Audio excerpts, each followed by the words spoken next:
Welcome to the Andrew Collin Show. I am Andrew Collin. I am joined here by my girlfriend, Brenna LaRock. Thank you for being on the podcast again. No problem. Happy to be here. That sounded so insincere. You're like, whatever, I'll just do it. It's fine. Just like, don't ask me that much questions. Don't expect me to talk. Yeah. Whatever. Do your thing, monkey. All right, I will. No, I mean, we're a little bit refreshed, but yet also have a little bit of anxiousness for some reason. We did sleep all day yesterday. We had a lazy Sunday. Had a couple cocktails Saturday. Nothing crazy Saturday night. We did go to this club called Sky Bar at the Mondrian, where we thought we would, be kind of chill, outside, hip. Too loud. Well, I also thought it was like high in the sky, and it's like... No, it was low in the ground. It's like a fourth floor Sky Bar. I don't even know if it was the fourth floor. Not even, yeah. It was by a pool. Yeah. Everyone was like, felt like Zoolander in there. Everyone was like... Yeah. And you can't get to the bar. And I don't know, we fool ourselves where we think we can go to like a club. Well, I didn't know it was a club, and like I guess I just think like I want to, like sometimes I'll be like really on adrenaline, and I think I want to go out in a way than I actually do. Like I am a more sit down, let's have a couple of cocktails. I don't want to stand at a bar and weave through a crowd of people to get my drink. Like I just am not there to do that. I'm not there to meet new people. You got to do it when you're single. I mean, or you don't have to, but if you want to meet people out, you have to put yourself in uncomfortable situations.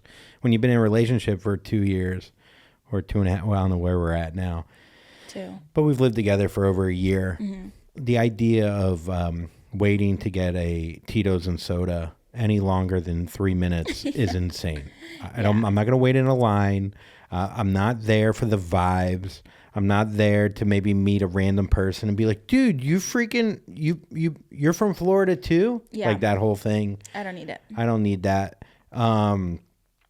But so we like literally we didn't even buy a drink. We walked in and we go, nope. And that's kind of why I think we love each other, because like we're on the same page a lot. Mm-hmm, mm-hmm. And then we went across the street to a hotel bar where there was 2 other people in there. Amazing. And it was incredible. Amazing. And this bartender, this is like the second time we've gone out for drinks, and also the second time we've gotten our drinks for free. The first time's a wild story. Not wild, but it was pretty crazy. And then this time it was next to where I work, and I just happened to like mention that. I found that it kind of helps your service when you go out. And I'm like, oh yeah, I just got off of work at this place, and just like wanted to get a cocktail before we headed home Saturday night. And he comped we got four drinks total, and he comped all of them. Yeah, there's something about being in your industry now, which is like, restaurant and bar industry, where it's almost like you're all like Army veterans. Yeah. Like you've been through it too. Like you've had to deal with these stupid fucking people all the time, complaining, acting better than you. So you like, I don't know, it brings you together. You kind of see it from afar. Yeah. And I said thank you afterwards, and he was like, yeah, no problem. Got to take care of my Sunset girls. Yeah, my Sunset girls. Yeah, he was like asking, a whole like list the of street them. I live or work on, like he was like asking like, oh, do you know this person? Do you know this person? And I was like, no, I don't got it like that. But well, the other bar that we went and we had free drinks, we went in there and it was late at night. First of all, the door was locked, and we couldn't get into the bar, but people were in there. So that's not a good sign. Yeah. The owner was outside, and he's like, I don't know why it's locked. And so finally they let us in, and we quickly realized why we knew it was locked.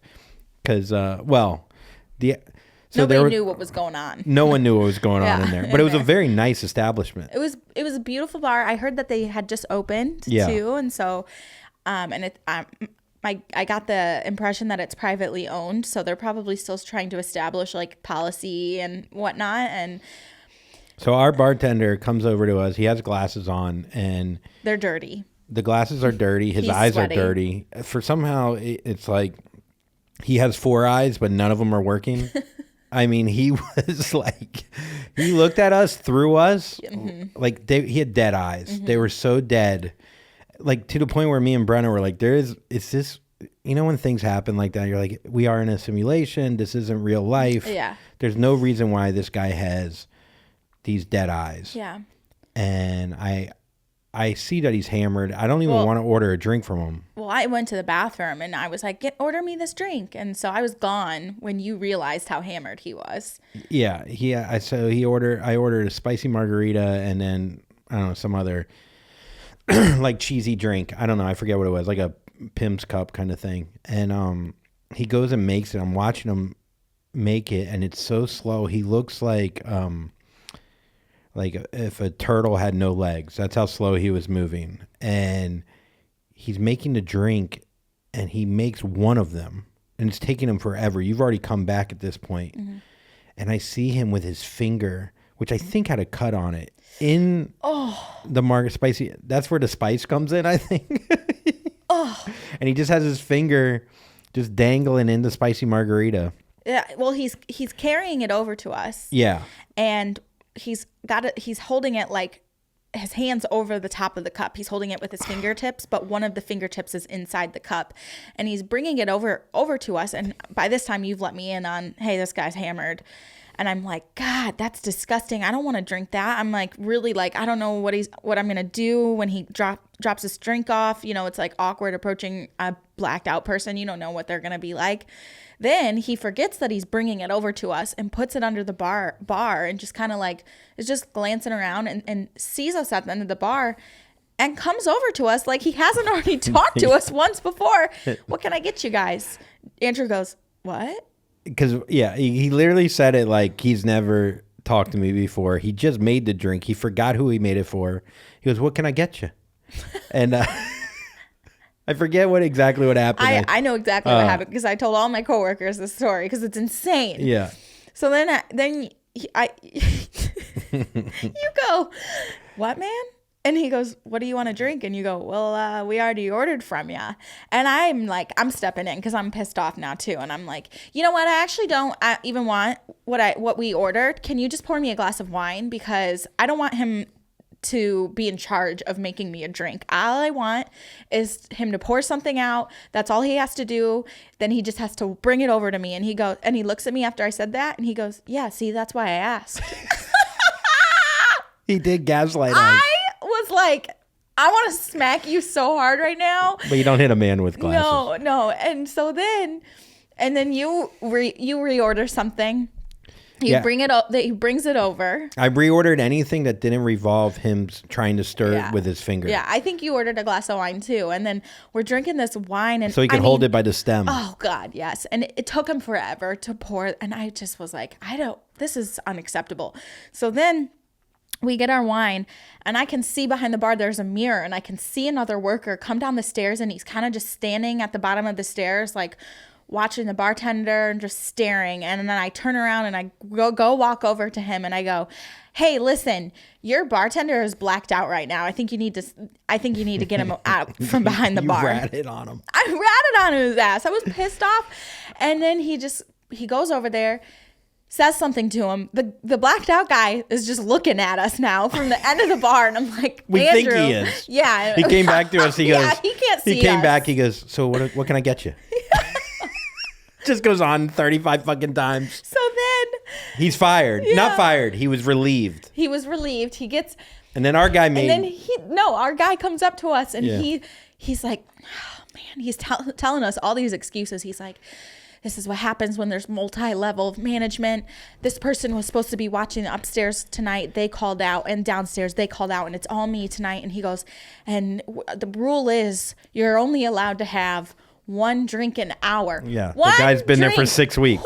Drink an hour. Yeah. No, I'm sorry, but one drink an hour is still insane. Yeah. That would be 6 drinks. That's 6 drinks in 6 hours. You could have a double shot of tequila. Who's measuring that? Is it beer only? Yeah. I'm like, I would be blacked after 2 hours of working. Yeah, I don't like. That's kind of not his own fault. Like they let him do it. Yeah. And so that's like, how you know. He can only do 4 bumps of cocaine every 20 minutes. We have a strict rule here. Absurd. Well, he could only do heroin on Sundays. And it's like, what's happening here? It's insane. I had two spicy margaritas, and then a glass of wine when I got home on Saturday night, and I woke up and I was like, oh, did we take an Uber home last night? I don't remember. Like, sick, like, that's just insane. Yeah. I mean, that's why we tend to not go out. I think we never go out, and I don't know if this happens to other people, but anything we do, whether it's an errand or going out for a date night, nothing runs smooth. And I don't know if it's post-COVID. I don't know if there's not enough workers out there. Everything we do, there's an issue. Like, nothing is smooth. And maybe like in a smaller town, it doesn't happen quite as much. But I think even then, maybe a tractor falls on the road, or maybe like, I don't know, an old woman dies from, whatever. But I just feel like it's just constantly, life just is constantly kicking us in the fucking, in the privates, in the genitals. Yeah. Well, but I don't know what to do about it, because part of me just wants to go to the smallest town possible and literally live on a ranch and just, I don't know what I would do on the ranch. Well, I think in small towns the service is better because there's more accountability. People know who you are. It's true. Yeah. And here the service in LA it's literally like, I don't care that you're here for like that you're a customer of our business. I really don't give a fuck. It's because they're so beaten down, They're though, so I beaten think. down. Yeah. Also, anytime we drive anywhere in LA, by the way, if you live in LA, PSA, you can't just U-turn wherever you want. Apparently you can. Everyone is doing a U-turn on every street we ever turn on. Yeah, it's wild. In So the middle of many the road. I'm so confused. Speaking of cars, I gotta go around the block. So Brenna calls me the other night. She's getting off work. It's about 11 o'clock at night. I'm watching the murder documentary. I'm eating Cheez-Its in bed. I'm very tired. I don't know why. I'm not feeling like doing absolutely anything. Like, literally, like, you called me like when I was at the most tired, and I'm like, I kind of already fell asleep. I was like kind of half out of it. Yeah, you're just fistfuls of Cheez-Its straight Cheez-Its. To the mouth. So many. You don't taste your snacks. You're strictly eating out of, it's a hobby. Yeah, my snacks do not, the bag, the sounds of me digging for popcorn. You are a squirrel. I am a squirrel. I have to remind you that you're eating snacks. Like, I have to be like, hey, slow down. It's so loud. It's so loud. I feel really bad, but maybe they got to make like soundproof popcorn bags. I'm sick and tired of these bags. I mean, we're at the point where it's 2023. Let's make some freaking silencer bags so you can eat popcorn, not like a fucking animal. So not everyone can hear you when you're stress eating in bed.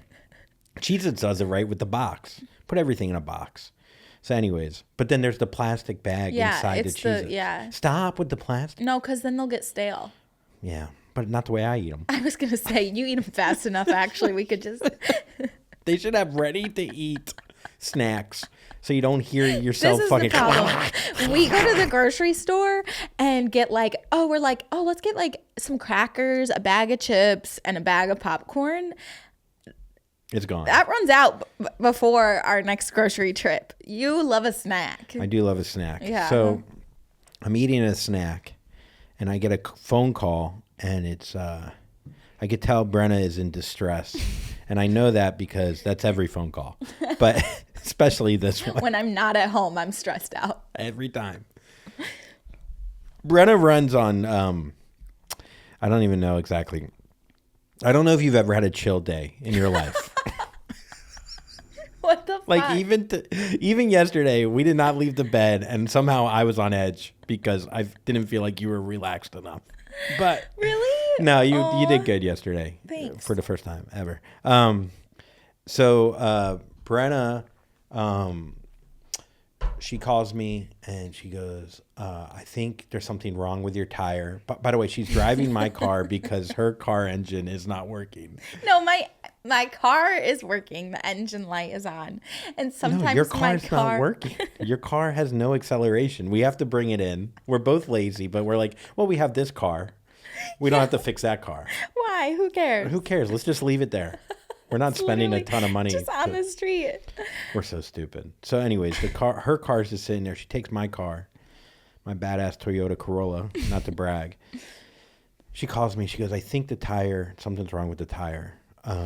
She goes, yeah, the tire is bad. I think the tire is bad. I go, what do you mean? She goes, well, the tire's flat. And now I'm just picturing you driving on the... I go, I'm like 95% sure that the tire's flat. And then you're on the phone. And as I'm driving more and more, I think we're a mile away from home or from work. I'm a mile away from home. Yes. I'm like, I can make it. It doesn't seem that bad. It's making a little noise. And then I'm like getting deep onto like Melrose or whatever. Melrose, and people are shouting at me. That's when you know something's bad, when people are like, pull over, you're gonna die, and you're like, I think it's bad. And then I was like starting to freak out because the sound was getting worse and worse, and I'm on the phone with you and I'm like, I don't know what the fuck I'm supposed to do. There's nowhere to park in this goddamn city. Yeah, so I'm freaking out now because I'm worried for her because it's Friday night too. It's like, I don't know, or Saturday night. It was whatever. Saturday, yeah. And it was Friday. I just know that drive home from your work, like what you're driving by, there's a lot of clubs and like valet situations and like wild people being out there. And I don't want you to have to pull over. I'm just picturing you in the middle of the road, like people yelling at you, stabbing you. So Brenna's like, just click on find my location. Oh, so I go to Brenna. I go, what happened? She goes, I might have hit a curb. I go, you did hit a curb? She goes, I can't. I don't know. I'm trying to remember. I don't know. I'm trying to remember. And it's like, I'm not going to get mad at you if you just tell me you hit a curb, but I get it. I kind of makes me feel like nice that you're trying to lie so I don't get upset. But I'm so bad at lying to you though. I'm just trying to picture how hard you hit this curb. And then you going, I got to think back on it. By the way, did you hit the curb after work or before also, work? The fact that I think that you're going to be like, oh, okay, that's fair. Well, I would have been. No, I mean, like, I thought that you weren't going to ask any more questions. You were just going to be like, yeah, it happens. You weren't going to call me out. You thought that's where I look like a detective. I have this mustache right now. I thought it was going to end there. What did you think I was going to say? Oh, yeah, your memory is bad. Did you hit the curb before or after? I don't remember. You don't have to keep lying. No, I really don't remember. I hit it both before and after. I didn't even ask the second question. You came out with it. Did you really hit the curb twice? Well, just to make sure it was flat? No. So, yeah. So I'm worried. I jump in her car that doesn't work. I'm literally worried. The car that you are like, it's undrivable. You're not allowed to drive this car until it gets fixed. You fucking get in that car. You don't Uber. You don't walk. I get in that car, which if I was a betting man, I thought would break down. I'd have to call you and be like, look, you got to come to my car. You know what? Let's both Uber home and get new cars because what we have right now is not working. So I'm driving. It's like, it has no acceleration. I read something. I forget what it is. It's like, I just need like a fluid. Yeah, you just need a fluid for sure. Any fluid. Yeah, some like Mountain Dew in there. Coolant. Yeah. It's always coolant. It's definitely the coolant. Yeah. Yeah. That's why my windshield wipers aren't working. Anyways, so I'm drive there. She goes, look at my find my phone. Find my location. Which usually she shares her location. The location wasn't shared. So I thought I couldn't find her. And so she's like, I never unshared it. So whatever. So I probably resetted my phone and that's why. Oh, yeah. So then I find her and she sees that I found her and then she starts telling me which way to go. And luckily she was on a side street. It took me too long to find her, but I did. I found her. I felt like there was a part of me where I was like, I kind of needed this in my life. Yeah. Like, I feel like I've been in so in my head lately about work and career and all that shit. Like, there's something about just having something that you had to be so present for and you're helping someone outside of yourself that I just needed to not think about myself. Yeah. Did you feel like a man? Like, did it make you feel like manly? Yeah, I felt like I was Yeah. helping my girl in distress. Yeah. Yeah. Yeah. You're And- very protective of me. So I feel like Yeah. you get like if I'm like call you upset about anything, you're like, what do you want me to bring to you? You're always very attentive to like you're just like, how can I help you? So it's really sweet. Aw. It's really nice. Well, don't let All I have this to do is just hit a curb. Yeah. Now you're just going to keep hitting curbs Yeah. to show that if I love you or not. yeah. So I see you. Let me just make sure this is working. So I see you and you're sitting there and obviously the tire is flat. It's completely flat. And I was going to like think about calling AAA or whatever. And I was like, no, I'm just going to fucking take care of this myself.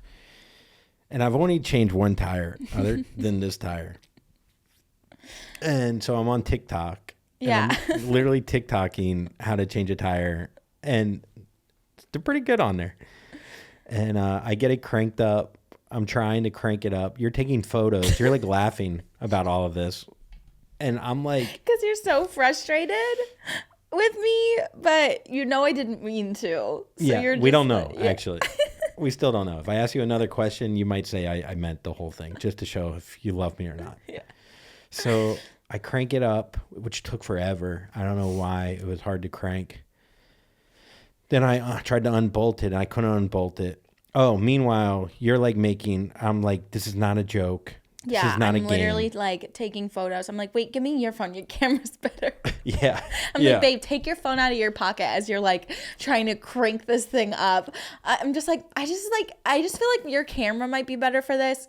It's a good photo op. Like, and then I put on a cheetah sweater that you randomly have in your back seat. It's Yeah, from Heather McMahon. Yeah, from a show.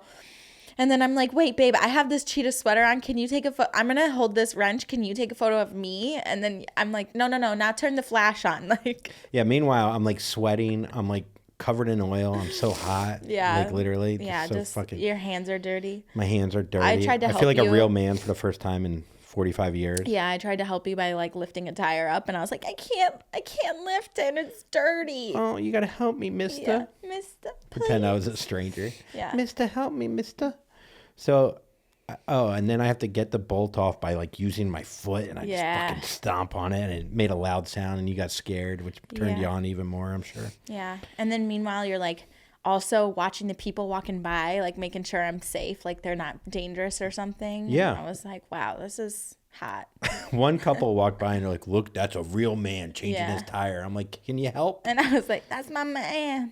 Yeah. That's mine. I don't think they've ever seen someone in LA change their own tire. Yeah. Um, Couldn't have been me.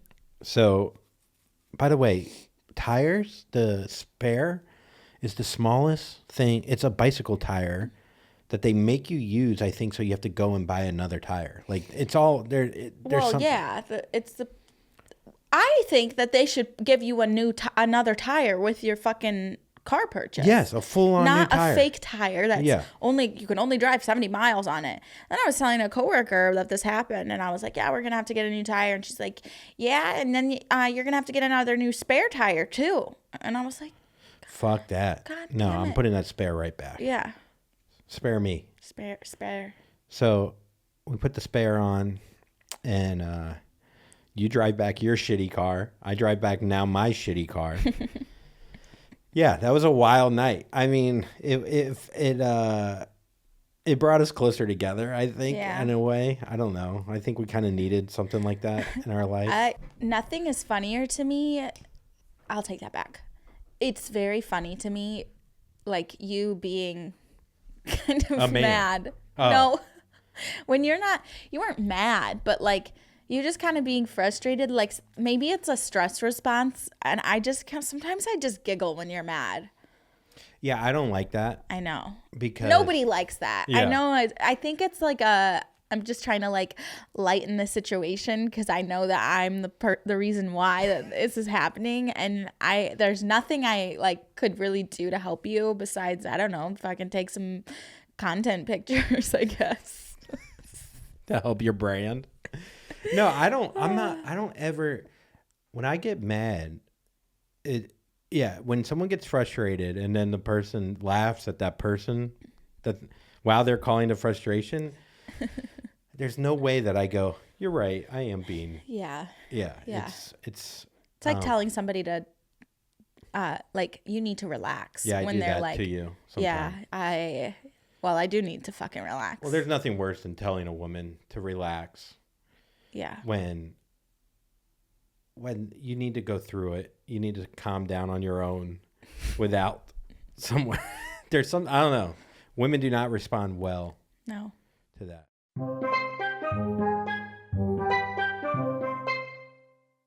So I was thinking we could do like a fun segment where I think we know each other, but I don't know if you ever really know.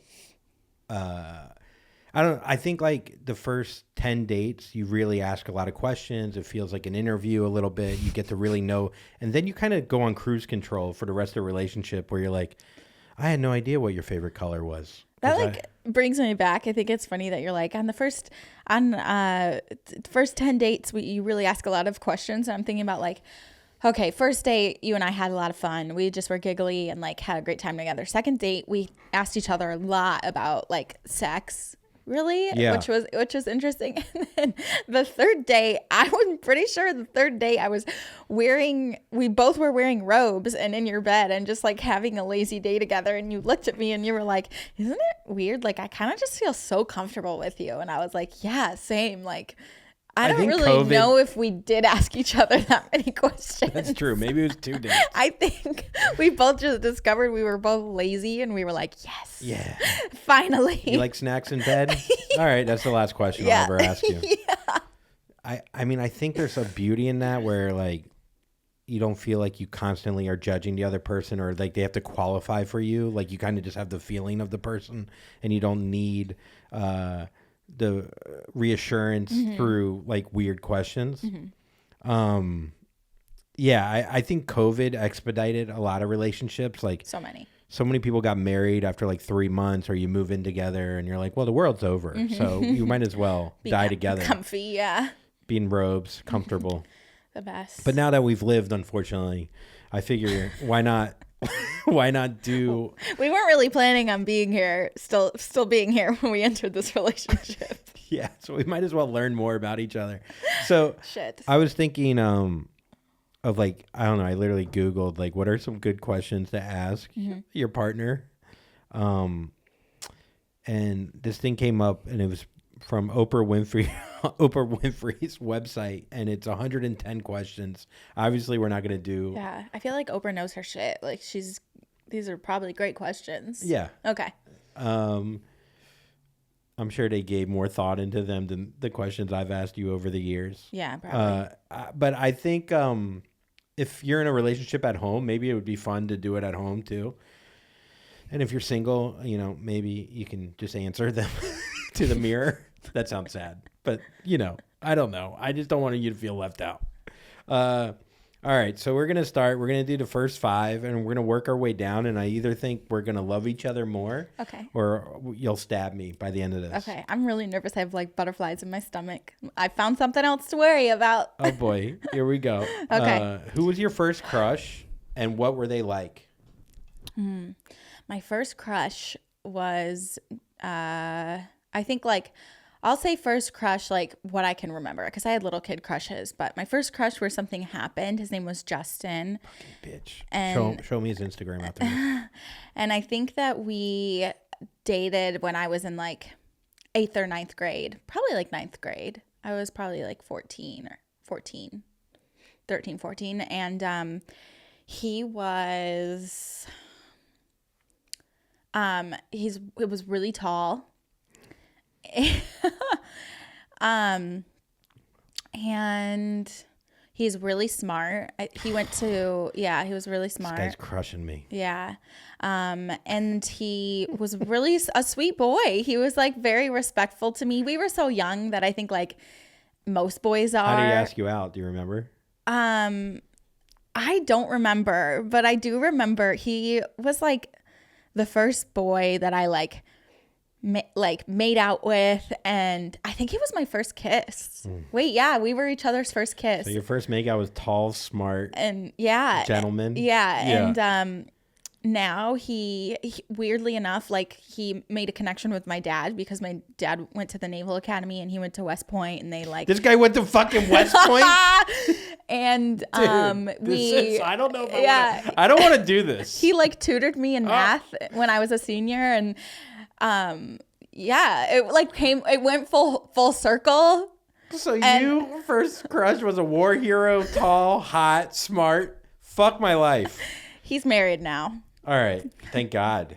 Yeah, he's a great guy. Honestly, he is. So he became friends with your really dad, likes and then you him, hung out with him again. Yeah, And then I hooked up with him again? weirdly reconnected with him through my dad, and he like helped me, was my math tutor. In the same grade as you? Yeah, he was really smart, like at math. Did he go to a different school? No, he was in like the advanced classes, and I was in the normal classes. So he connected through your dad. Oh, well, you know what it was? Is because I was abroad in 11th grade, and yeah. then I had to take 11th grade math in 12th grade. I was taking 11th grade math and 12th grade, and so he was like helping me get through all that. What's it like your first kiss and then kissing them later in life after you've learned a few things? It was really cute. It's like a cute small town story, but I kind of like, I don't know, like I think I kind of like blew him off when I was older. Like I kind of was just like, yeah, like, you know. Well, now you got me, short, kind of dumb, never shot a gun. No, I've shot a gun, and I changed a tire. Barely. And you went to Tulane. Yeah, Tulane. So yeah. My first crush, I guess my first kiss too, was this girl named Jennifer Hazelwood. Mm-hmm. And she was in 6th grade, and I was in 4th grade. Oh, cute. That's what I was. I was a tiny little Jewish boy. And girls loved me because I was really cute. Yeah, I love picturing you as like a little man, though. Like you just looked like you, but small. With a mustache? Yeah. And she thought I was really cute. She was like honestly, at that time, she was like the hottest girl in 6th grade. Mm-hmm. Which is unheard of. Also, she was like a head taller than me. I was so fucking short. Mm-hmm. And I remember... What was she like? That's the question. She was... I'll tell you. She had brown hair, light eyes. When you're in 4th grade, I didn't remember really exactly what her personality was. I was kind of into it because she was a hot 6th grader. Yeah. It wasn't like, she loved reading and science. It was just like... Everyone wanted her, and I don't even know what was happening, really. I was just like, yeah, Jennifer. Did she ever, anything ever happen between you guys? Yeah, so we're 69ing. No. Ew. On the bus. I just got an image of like you in 4th grade in 69. Don't have that image. That's a bad image. I feel like such a weirdo. Okay. Yeah, that is weird. Yeah. No, so we're in the back of the bus, and everyone found out we were dating, and it was huge. It was big news. Wait, dude, it was too much for me. I could have dated her if we were like, but I remember everyone's watching us to see us kiss for the first time. Oh, that's so like, cute. Kiss. It felt so much pressure. Yeah. And I've never kissed anyone. And, so I ended up, oh boy, this is embarrassing, but I went to kiss her and I didn't turn my head. I didn't do this. So we just drilled noses in front of everyone. It was so embarrassing. Yeah. I mean, this was the first time I ever bombed on stage. Was kissing her and fucking just drilling. And I think she realized at that point that she was too old for you. Yeah. Yeah. She needed a more mature boy. She needed a mature, a taller 4th grader. She needed a Justin. She needed a 6th grader, Justin, who was already applying to West Point. And I swear, I don't know if the relationship ever recovered from that kiss. And there was another girl just in the same idea. She was in 8th grade. I was in 7th grade. Again, I didn't hit puberty yet. She was a head taller than me, but I was the cute boy. Yeah. And I kissed her, and she wanted to kiss with tongue, and I wouldn't kiss with tongue. Yeah. I held back, and so she broke up with me. Yeah. So, I'm just imagining, these girls that are taller than you, picking you up to kiss you. Yeah. They just, They put me in their backpack. They like you because you're, like a little teddy bear, not because they're like, ooh, Collin. Dude, I've never been, ooh, Collin. I've always been. You are to me. Yeah, now finally. Yeah. Like, Finally. yeah. I was like, there's something like you want to be cute like a puppy or like Yeah. hot like a big old Rottweiler. Yeah. And I was just a little puppy for so long. Yeah. And then we never reconnected or anything. It wasn't like she never tutored me. But yeah, so that was my first crush, which, you know, went all right. I remembered the other thing was that Justin's last name, we always had lockers next to each other because his last name started with an L too, and they went alphabetically. So I remember the whole. I think I definitely had another crush on him when I was a senior. Well, there's also like a serendipity Yeah. situation here Yeah. What is that?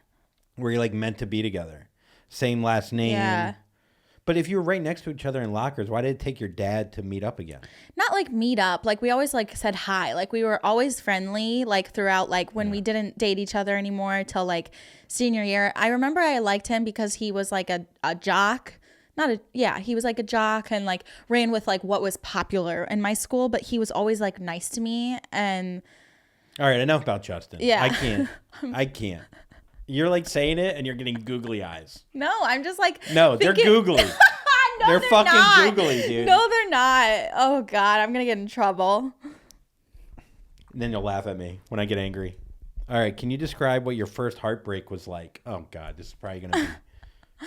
My first heartbreak, by the time that it was the only other like big relationship I had outside of you, and by the time that we had broken up, I was so over him.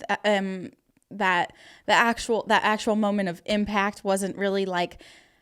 I mean, there was a lot going on, but my first heartbreak was very long and very grueling, and I was like alone.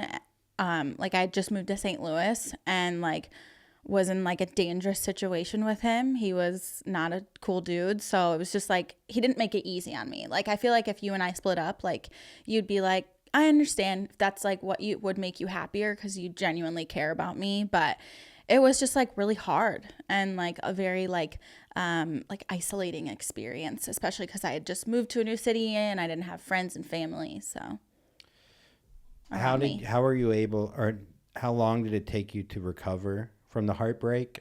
You're still recovering from it, but like, what did you do to recover? I mean, we all try these quick fixes.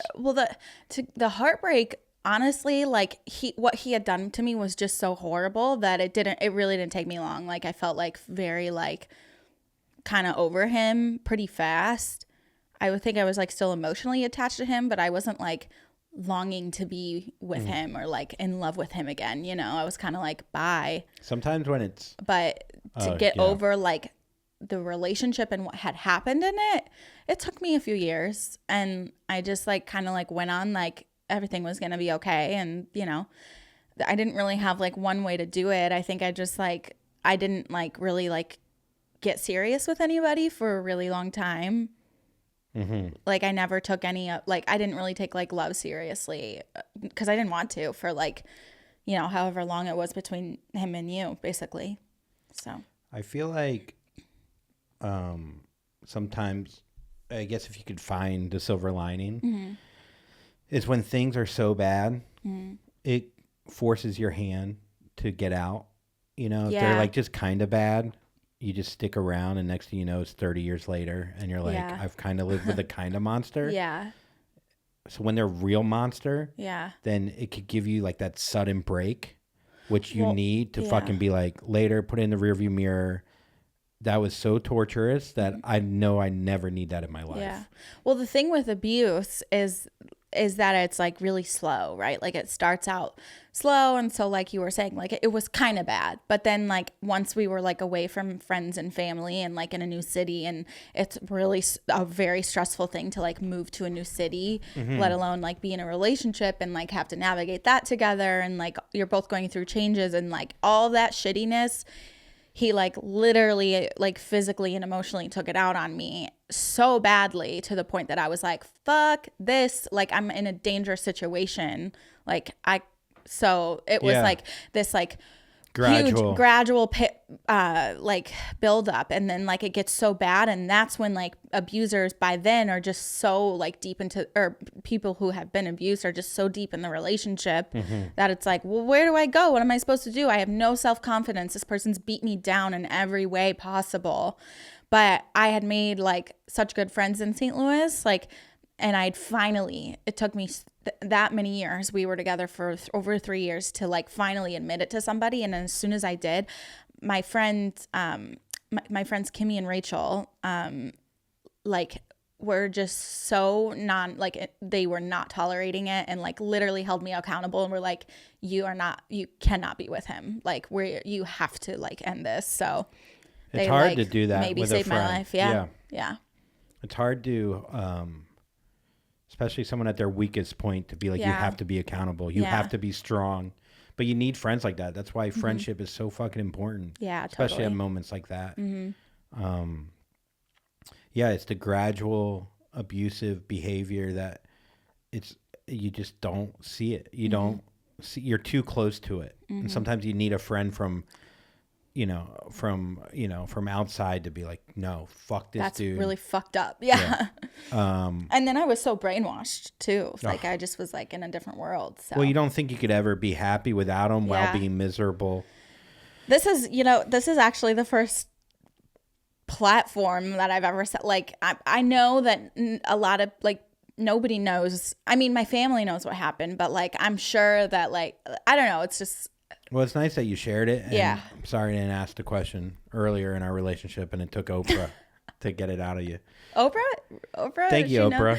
Oprah knows what she's doing. I'm telling you. My first heartbreak, like I haven't had many girlfriends, as you know, but my college girlfriend broke my heart a lot. But, I used to tell the story like I was the victim and all the time, but I wasn't my best self. Like to date me at all in the situation I was in, where I was just cheating all the time. I was drinking so much. I had no self-care. I put all my like happiness on her. I would call her 75 times in a night if she didn't call me back. Whoa. Like these like, but coming from a kid of divorce, I thought the first girl I ever dated, and I lost my virginity to, which I didn't lose it to her, but the first girl wasn't real because I didn't really, wasn't hard or anything. Yeah. The first two. And then so anyways. It just slipped inside. It just barely. Just a lot of mush. It was just smacked up against it. Yeah. It just looked like a crash test dummy. But it was hot. No, so. It counted. I remember she broke up with me multiple times, but the one time that I really remember where my heart was really broken and I felt like such a fucking idiot. She lived about an hour south of me in Florida. And you know what it is? So like I was saying, my parents were divorced. First girl I ever dated, I'm like, this is the one I'm going to marry. This is the one I'm going to have kids with. I already see it. We're going to have a white picket fence, like all that shit. Like, I'm not going to fucking leave her. Like, my dad left my mom. Like, all this, like, the older you get, you realize, like, things are all complicated, but it's like. You were taking all the bad that you saw from that relationship and trying to, like, change that, Like, yeah, and I thought, like, the relationship will never be like my parents' relationship because I love her so much. Yeah. But that's not how relationships work. Yeah, no. Just because you fucking are like, I care about you, doesn't mean that person will care back. Yeah.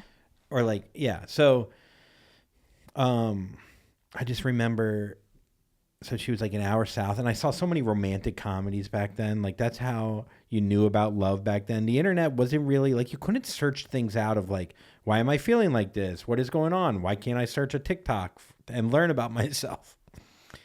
So I was kind of just going off like, 10 things I hate about you, or How to Lose a Guy in 10 Days, any 10 movie. And so I was like, I'll just drive down there unannounced, and I'll get her by showing her how committed I am. And I'm driving for like an hour, and I'm just going to go. And she lived.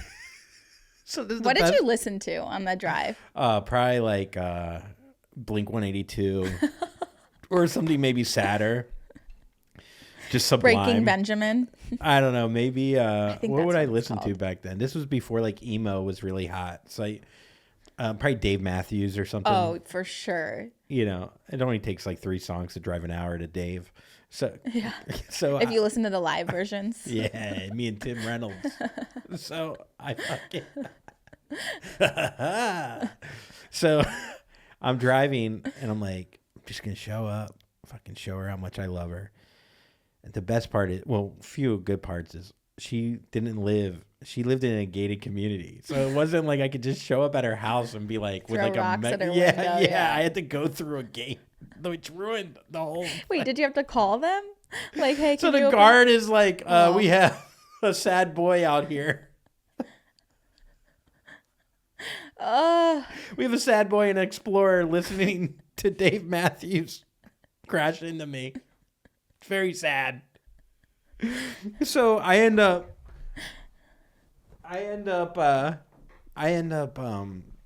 so the guard lets me in and I can almost hear them on the other end be like, what? Someone's out there? Yeah. We didn't expect a visitor. Yeah. And it's at her parents' house too. It's not like she can just like come out and be like, hey, no, she has to be like mom and dad. Like she has to. So she tells her parents, and I'm like, she comes out. I'm like crying. I'm like, hi. You have the car doors open with the music turned up. Oh, I wish that would be amazing. Dave is actually there. I'm imagining you like when you get frustrated, you put your hand over your eyes, kind of like this. I'm just imagining you doing that when crying. I'm like, what? Dude, I'm here. I showed up for you. She's like, we broke up 7 months ago. Oh, she's like, how do you even have my address? I was like, I Googled it. I found where you lived through your dad's work. I stalk you now.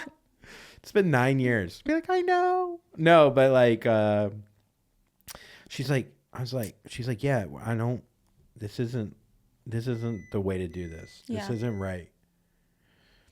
And I was like, no, you don't understand. Like, I love you so much. And the more I told her I loved her, she's like, can you just, she's like, just come inside. And so I went inside and we like, her parents like let me, like we went up to her bedroom and I'm like crying.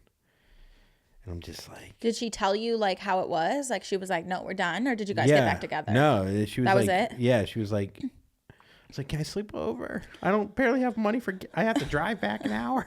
I already listened to the whole Dave Matthews album. I don't got anything else to listen to.